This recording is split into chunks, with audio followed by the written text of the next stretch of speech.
the gorgeous Lola, and I'm going to be asking her some of the same questions that I've been asking everybody else. So, Lola, what is your name? What is your title? And what do you do? Who is your daddy and what does he do?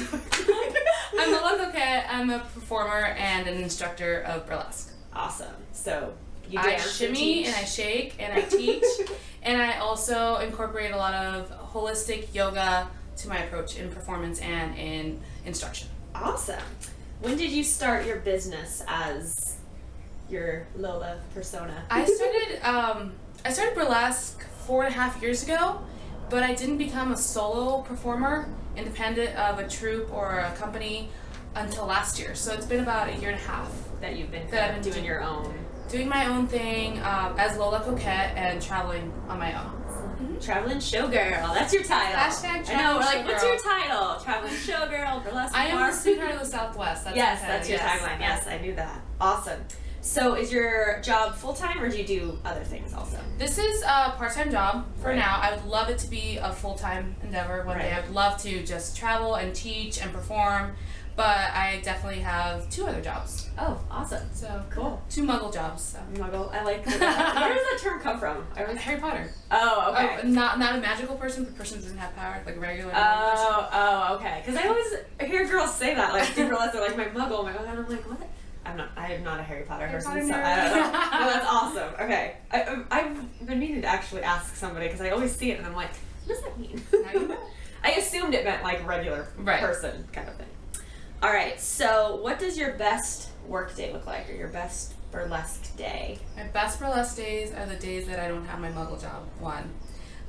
Days that I just take my time to stretch, warm up, and have time to set my hair and do my makeup, because it takes 3 hours to put it all Right, together to and get 4 ready. minutes to take it off. Yeah, exactly. So a day that I have nothing else to do but just be leisurely, Right. and Get ready. already had my nails done, Right. already had all the grooming, pampering done before, Yeah. just take my time wandering around. Being able to get ready and perform. Yeah, and go through routine over and over in my head, and just be chill.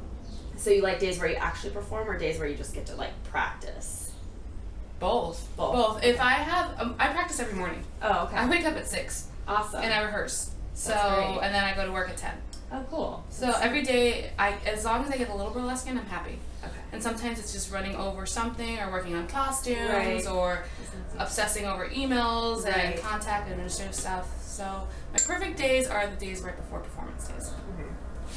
Awesome. So then what would your worst day look like? Oh, when I'm running from my muggle job to a show and I forget my costume and I didn't have time to pack everything, and you left half your weave at home. Tassel. I would say just one tassel. One tassel, and then you're up there and you're like, oh, here's some tape for you. That would probably be the most stressful. Or when you're traveling, and my biggest fear, and it still has not happened, knock on wood, is the airline losing my luggage. Oh, yeah. So I always carry my most important or more pieces, expensive yeah. pieces with Yeah. me, and then pray to the burlesque gods that everything else makes happens. Good. Awesome. So what are you most proud of with your burlesque career? I'm really proud that I'm actually able to do my style now. Find my own fusion. Right. And it's not that people haven't encouraged me, it's just it's finally sitting with me.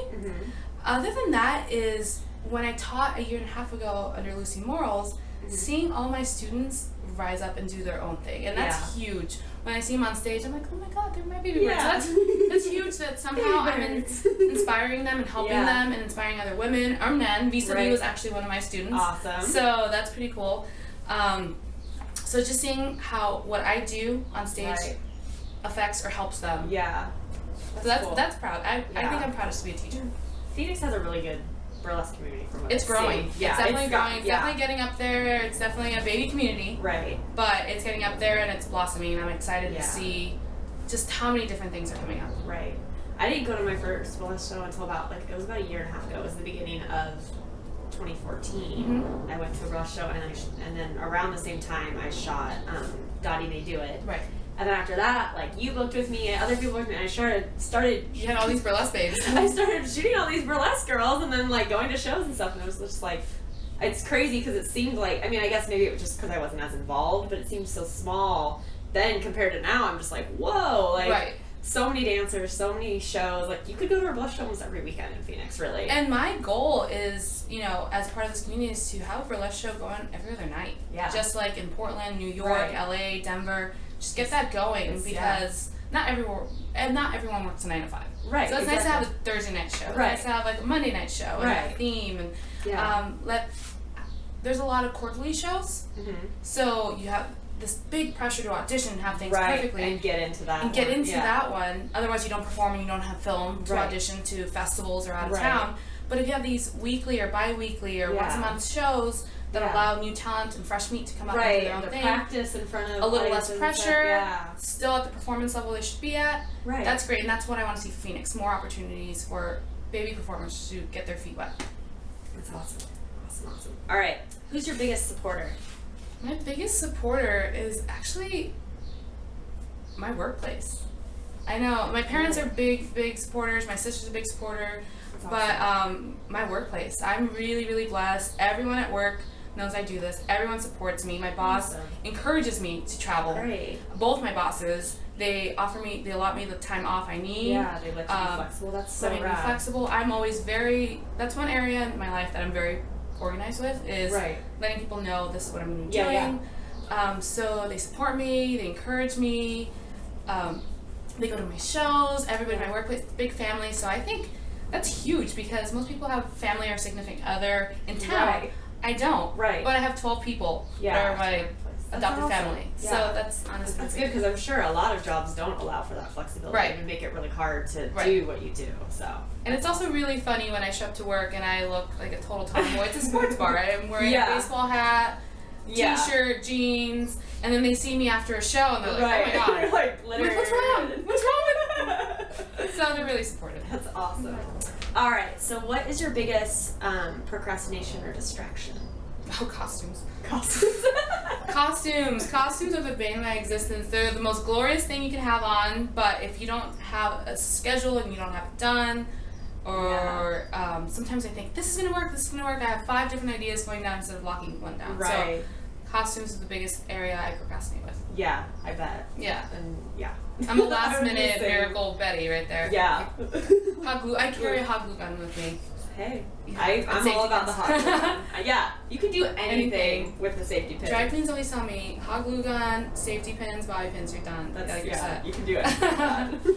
Awesome. Okay, so my last question would be, where can people find you online and find out when you're performing and all those kinds of things? Well, I finally have a website. Yay! It's www.lolacoquette.com. Awesome. And I'm also on Facebook and Instagram under Lola Coquette. All my dates are going to be posted or are posted, as well as out-of-town shows, in-town shows, gigs, and possible workshops I might be doing in town. Awesome, cool. Yeah. So I'll make sure I list everything so people know how to spell it all and find you. Right. There is a different spelling on Facebook thanks to Facebook not letting us have, our magical names in there. So my Facebook persona has a different spelling, but everything else will link it all to Okay, cool. I'll make sure I get everything correctly spelled for people to find you. So thanks for talking to me. Thank you. Cheers.